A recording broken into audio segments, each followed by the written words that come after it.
You know, I get asked a lot of questions, and this week's question comes from the Discord and Ian, who asks, how do you consistently kill Ganon in Zelda 1 without getting hit? Well, Ian, that's a lot more complicated than you may think. It's not actually that difficult, but to explain it is quite complicated. So let's dive in. I've got a lot to cover, and I'm going to try to cover it as quick as I can. If you're curious to how video games work on the inside of the code, this is going to be a great video for you, because we're going to dive into a lot of information that'll explain how Zelda works, but with a goal of how can we control Ganon enough so that we can beat him without taking a hit. Now, before you go, oh, this is all complicated, it's not that complicated once you attempt it. The doing of this trick or manipulation is very, very easy, but in order for you to understand what's going on, I think it's a good idea to take a bit of a deep dive. We're looking at what people call a ROM hack here, and this is where we've changed the game a little bit to show some information. You can see across the top of the screen, we've got a bunch of numbers up there. Those are RAM values. These are where information is stored in the code. It'll be useful for me to show you this to explain what's happening. And no, you do not need this to actually be able to beat Ganon without getting hit. You'll be able to put in the original card or play on your Switch or however you want to play Zelda, the original Legend of Zelda, and you'll be able to do this. But for the sake of me explaining what's going on, it's very nice for me to be able to show you this information. Now, in order to beat Ganon consistently, we need to be able to know what he's going to do, and we need to be able to control some things. One of the things that we want to control is, where is he when we start the fight? Well, we can't do that once we get to him. We actually have to set that up before we get to him. And you'll actually notice in the top right corner, there's this number 8 above the F in life. That variable is the variable that controls where enemies are created when you enter a room. And this includes Ganon. Now, we can't control that variable after we get there, but we can control it before we get there, on the way. This is one of the last rooms that you're going to go through before you get to Ganon. You'll bomb this wall, you'll go into this room, and this is where you can set it up. You can say, all right, this is the orientation of the enemies. This is not correct. What we want to do is we want to enter this room and have one of these black blobs here on the bottom towards us and one on the top. The two black blobs on the right side of the screen. And all you have to do is leave and then come back. Now you'll notice that variable is at an 8, and it's going to switch when we get here, and it's going to switch to a 1. So now this variable is a 1. Oh, whoops, that's not the thing I want. Where's my image? Where's my picture? What did I do? Aha! I switched the picture. So now you can see that the variable is at a 1. We don't want it to be a 1. We go again. And you'll just do this a couple times. But once you see those two black blobs on the right side of the screen, you're going to... Oop, there's the two pancake looking guys. I know now from doing this that it's the next one. So once we come in here, we are going to have the proper setup for this. We have both of these black blobs on our side of the screen. Now we can move towards the setup to get Ganon where we want at the start. Kill 1, kill 2. You got to kill everything before you can get through this stage. Load the screen one more time, puts the black blobs on the other side. You can actually shoot this one from this side of the screen. Leave. This is the last time we reset the screen. So once you notice that there are black blobs on your side, you're going to exit and come back in twice. Now we know where Ganon is going to be when the Ganon fight starts. And it's the only way to be sure, because Ganon disappears and you can't see him and he teleports around. We need to know where he is to begin with so that we can have a consistent start. All right, we're going to take this Petra out. I use a couple whistles here. That works out as timing so that his circle of bees is not all wobbly. It's straight. One more. Got him. Didn't get him. Got him. All right. So, by affecting that variable, you don't need to see it. You just need to see the enemy position in the room before. Ganon is above us here, but we know where Ganon is going to be. I'm going to go ahead and get a save state right here. I know that Ganon is going to be in the top left corner. He's going to be right there. Now, this is important because he immediately disappears. The things that we want to know about Ganon in order to control him so that we can beat him without getting touched is we need to know his movement and the fireballs that he throws. Because either he's going to run into us or he's going to teleport on top of us. His movement is going to hit us or his fireballs are going to hit us. So let's break them down and do them one at a time. Now, the nice thing about this ROM hack is we can actually make Ganon visible so I can explain this to you. Now, you're not going to see him while you're doing it and you won't need to, but it'll allow you to understand more of what's actually going on here. So let's go to show Ganon, and there he is. You'll see Ganon is flashing around. Ganon doesn't have an animation. What Ganon has is Ganon has 4 sprite positions. You see his arms are up, crane kick style, Karate Kid. He's got his arms down, he's covering his crotch. Arms up, crane kick style, one arm up to the side, and then one arm up and back here and one arm, the rodeo cowboy style. Those are the 4 images. It cycles through those 4 images, and interestingly, when you hit him, if we go here and we hit Ganon, you'll notice that he stops on one of those images, and then he teleports. Either teleports down here to the right corner, or he'll teleport down to the left corner.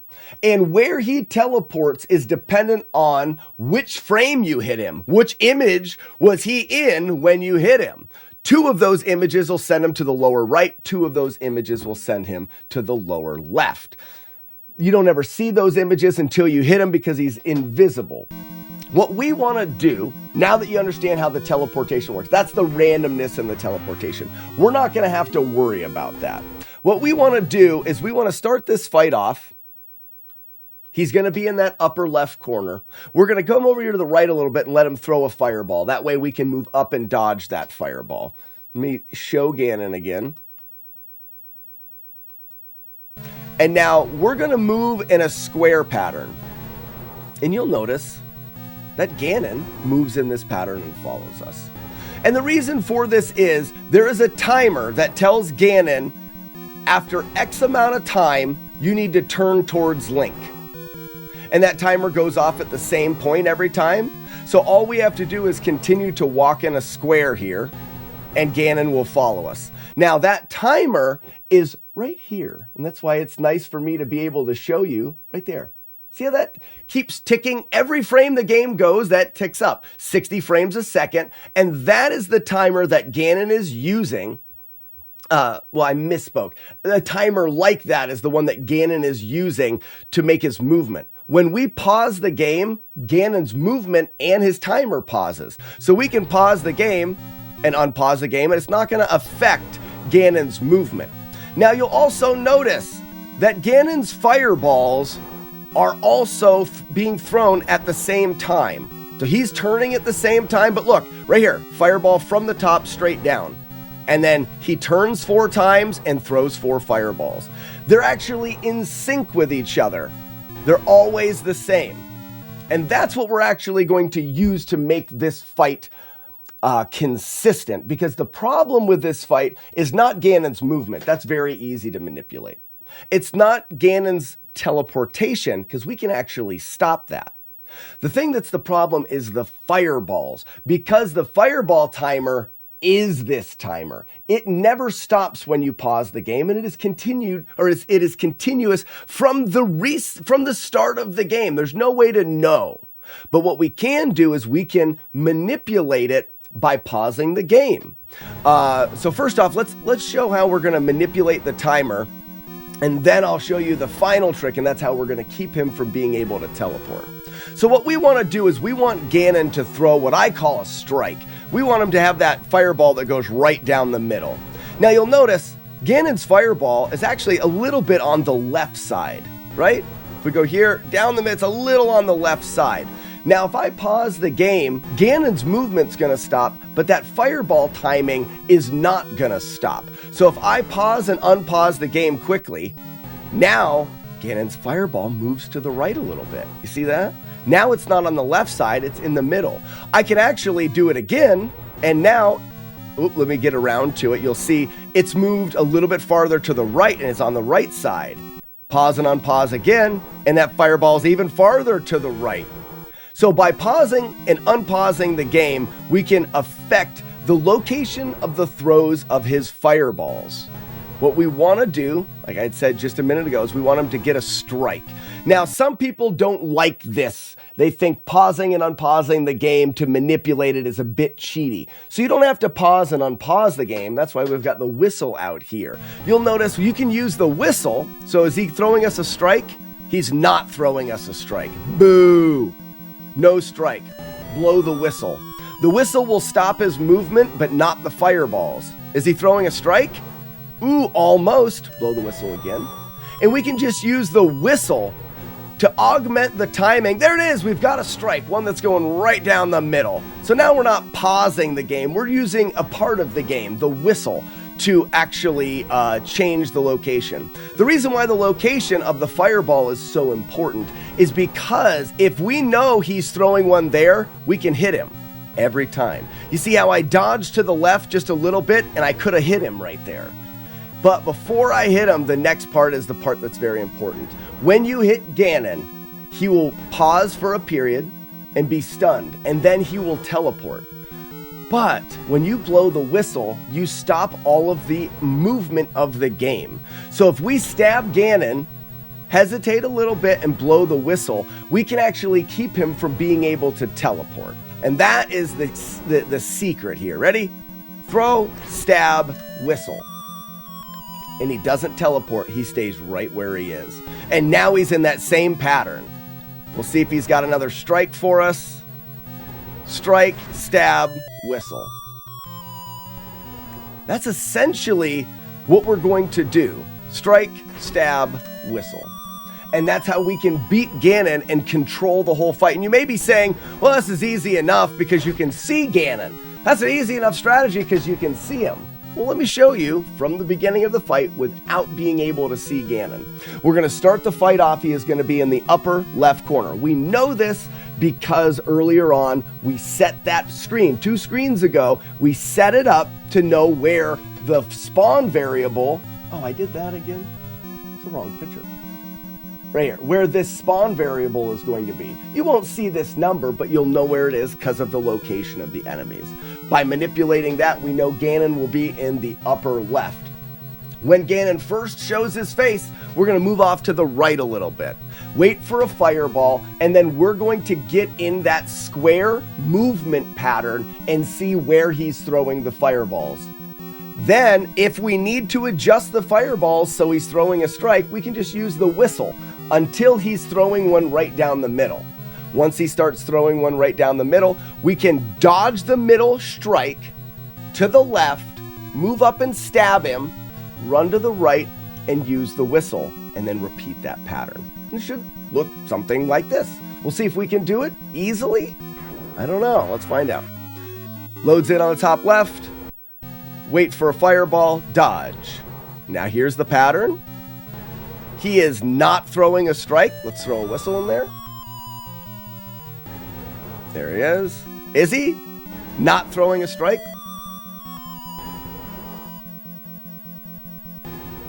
Hey, there's a strike, ladies and gentlemen. Now, dodge, stab, whistle. And repeat. Up, over, we're in that same pattern. Dodge, stab, whistle. You'll notice I'm whistling in the same spot. If you whistle in different spots, you'll get, the pattern may change.